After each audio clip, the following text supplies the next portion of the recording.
Alors moi, ce que je trouve particulier dans la conception réformée du protestantisme, c'est ce que j'appellerais la liberté confessionnelle.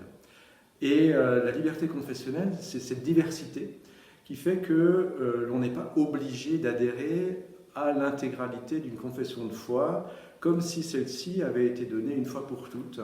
dès l'origine, tombée du ciel, et valable en tout temps, en tout lieu, à toutes les époques, dans toutes les situations.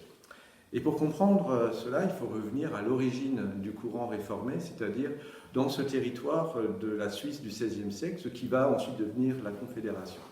où les théologiens réformés étaient en discussion, en confrontation avec les tenants de la foi traditionnelle, celle que l'on appellera ensuite la foi catholique romaine. Et c'est dans le cadre de disputes,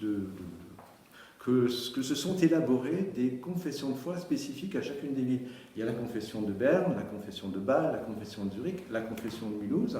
et c'est de cette élaboration collective que sont nées les confessions de foi. C'est-à-dire que, contrairement à d'autres situations, la confession de foi n'est alors plus descendante d'une autorité religieuse s'imposant à une population, ni une forme d'attestation d'un groupe minoritaire face à un pouvoir politique qui serait a priori hostile, mais c'est l'élaboration d'un consensus fait d'accords et de désaccords, et surtout ce qui est extrêmement important, c'est que le fait de ne pas avoir la même confession de foi exactement dans tous ces articles n'empêche pas la communion. C'est-à-dire que pour la première fois peut-être dans l'histoire, il y a une confession, il y a une religion qui se constitue où il peut y avoir une diversité de compréhension, une diversité d'expression des concepts, et ce qui signifie forcément une diversité, je dirais, d'interprétation du texte biblique et d'interprétation libre